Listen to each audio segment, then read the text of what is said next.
இன்று நாம் வாசிக்கப் போகும் அதிகாரம் ஏசாயா 38.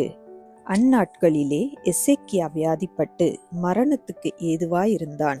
அப்பொழுது ஆமோஸின் குமாரனாகிய ஏசாயா என்னும் தீர்க்கதரிசி அவனிடத்தில் வந்து அவனை நோக்கி, நீர் உமது வீட்டு காரியத்தை ஒழுங்குபடுத்தும், நீர் பிழைக்க மாட்டீர், மரித்து போவீர் என்று கர்த்தர் சொல்லுகிறார் என்றான். அப்பொழுது எசேக்கியா தன் முகத்தை சுவர்புறமாக திருப்பிக் கொண்டு கர்த்தரை நோக்கி, ஆ கர்த்தாவே, நான் உமக்கு முன்பாக உண்மையும் மன உத்தமுமாய் நடந்து உமது பார்வைக்கு நலமானதை செய்தேன் என்பதை நினைத்தருளும் என்று விண்ணப்பம் பண்ணி எசேக்கியா மிகவும் அழுதான்.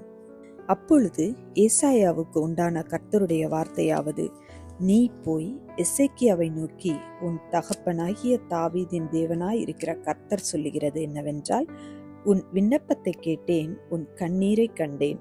இதோ உன் நாட்களோடே 15 வருஷம் கூட்டுவேன். நான் உன்னையும் இந்த நகரத்தையும் அசீரிய ராஜாவின் கைக்கு தப்புவித்து இந்த நகரத்துக்கு ஆதரவாயிருப்பேன். இதோ ஆகாசுடைய சூரிய கடிகாரத்தில் பாகைக்கு பாகை இறங்கின சாயையை 10 பாகை பின்னிட்டு திருப்புவேன் என்றார்.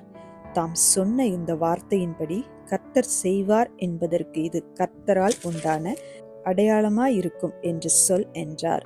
அப்படியே கடிகாரத்தில் இறங்கி இருந்த சூரிய சாயை 10 பாகை திரும்பிற்று. யூதாவின் ராஜாவாகிய எசேக்கியா வியாதிப்பட்டு தன் வியாதி நீங்கி சொஸ்தமான போது எழுதி வைத்ததாவது, நான் என் பூரண ஆயுஷின் வருஷங்களுக்கு சேராமல் பாதாளத்தின் வாசல்களுக்குட்படுவேன் என்று என் நாட்கள் அறுப்புண்கிற போது சொன்னேன். கர்த்தரை நான் இனி உயிரோடு இருக்கிறவர்களின் தேசத்திலே தரிசிப்பதில்லை. இனி பூலோக குடிகளோடு இருந்து மனுஷரை நான் காண்பதில்லை. என் ஆயுசு மேய்ப்பனுடைய கூடாரத்தைப் போல என்னை விட்டு பெயர்ந்து போகிறது. நேகிறவன் பாவை அறுக்கிறது போல என் ஜீவனை அறுக்க கொடுக்கிறேன். என்னை பாவிலிருந்து அறுத்து விடுகிறார். இன்று இரவுக்குள்ளே என்னை முடிவடைய பண்ணுவீர். விடியற் காலம் மட்டும் நான் எண்ணமிட்டு கொண்டிருந்தேன். அவர் சிங்கம் போல என் எலும்புகளை எல்லாம் நொறுக்குவார்.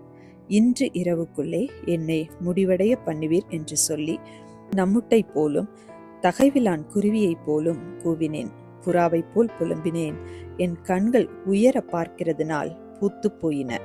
கர்த்தாவே, ஒடுங்கி போகிறேன், என் காரியத்தை மேற்போட்டு கொள்ளும் என்றேன். நான் என்ன சொல்லுவேன்? அவர் எனக்கு வாக்கு அருளினார், அந்த பிரகாரமே செய்தார். என் ஆயுசின் வருஷங்களிலெல்லாம் என் ஆத்மாவின் கசப்பை நினைத்து நடந்து கொள்ளுவேன். ஆண்டவரே, இவைகளினால் மனுஷர் பிழைக்கிறார்கள். இவைகளெல்லாம் என் உயிருக்கு உயிராயிருக்கிறது. என்னை சொஸ்தப்படவும் பிழைக்கவும் பண்ணினீர். இதோ சமாதானத்துக்கு பதிலாக மகா கசப்பு வந்திருந்தது. தேவரீரோ என் ஆத்மாவை நேசித்து அழிவின் குழிக்கு விலக்கினீர். என் பாவங்களையெல்லாம் உமது முதுகுக்கு பின்னாக எறிந்துவிட்டீர். பாதாளம் உம்மை துதியாது, மரணம் உம்மை போற்றாது. குழியில் இறங்குகிறவர்கள் உம்முடைய சத்தியத்தை தியானிப்பதில்லை. நான் இன்று செய்கிறது போல உயிரோடு இருக்கிறவனே உம்மை துதிப்பான். தகப்பன் பிள்ளைகளுக்கு உமது சத்தியத்தை தெரிவிப்பான். கர்த்தர் என்னை இரட்சிக்க வந்தார். ஆகையால் எங்கள் ஜீவனாலெல்லாம் கர்த்தருடைய ஆலயத்திலே என் கீத வாத்தியங்களை வாசித்து பாடுவோம் என்று எழுதி வைத்தான். அத்திப்பழத்து அடையை கொண்டு வந்து பிளவையின் மேல் பற்று போடுங்கள், அப்பொழுது பிழைப்பார் என்று ஏசாயா சொல்லியிருந்தான். அப்பொழுது எசேக்கியா, நான் கர்த்தருடைய ஆலயத்துக்கு போவதற்கு அடையாளம் என்னவென்று கேட்டிருந்தான். இந்த வீடியோ உங்களுக்கு பிடித்திருந்தால் லைக் பண்ணுங்க, உங்க ஃப்ரெண்ட்ஸுக்கு ஷேர் பண்ணுங்க. இன்னும் நம்ம சேனலை சப்ஸ்கிரைப் பண்ணலைன்னா மறக்காம சப்ஸ்கிரைப் பண்ணுங்க. சைடில் இருக்கிற பெல் ஐக்கானை ப்ரெஸ் பண்ணுங்க.